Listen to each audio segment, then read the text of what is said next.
Le pass sanitaire va-t-il être suspendu ou allégé dans les départements où le virus circule le moins? Quelles contraintes peuvent être levées? Conseil de défense sanitaire ce matin et on va faire le point sur l'épidémie avec vous, Anne Le Gall, dans le billet science. Certains redoutaient un effet négatif de la rentrée scolaire. Qu'en est-il réellement?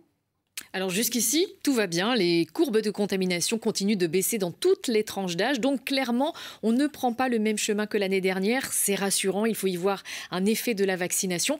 Cela faisait longtemps que la carte de France n'avait pas été aussi verte.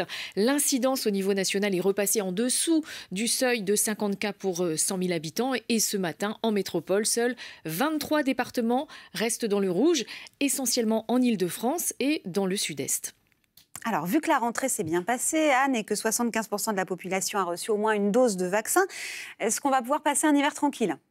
Alors, à ce stade, en fait, on n'en sait rien. Il y a quand même plusieurs indicateurs qui invitent à la prudence. D'abord, il reste 25% des Français, donc 1 sur 4, qui ne sont pas vaccinés. Donc, le virus peut continuer à circuler parmi eux et entraîner malheureusement des cas graves et des hospitalisations. Ensuite, les transmissions augmentent l'hiver à cause du froid et des fenêtres fermées.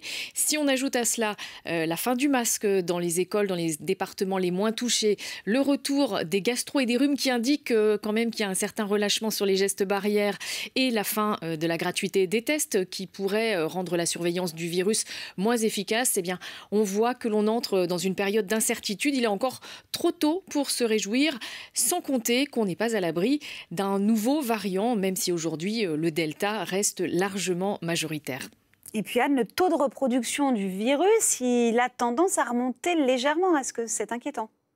Alors effectivement, ce fameux R0 qui est le nombre de personnes contaminées par un seul cas positif, ce R0 est passé de 0,7 à 0,8 depuis quelques jours. Alors rien d'inquiétant à ce stade, on reste en dessous de 1, donc l'épidémie recule toujours. Mais comme l'hiver, la probabilité d'être infecté augmente de 40% et que l'on ne sait pas encore si la vaccination pourra totalement contrer cette tendance, eh bien, il va falloir continuer à surveiller ce fameux R0. Il n'est pas totalement exclu qu'il ne repasse pas au-dessus de 1. Donc, prudence. C'est le message. Merci, Anne Le Gall.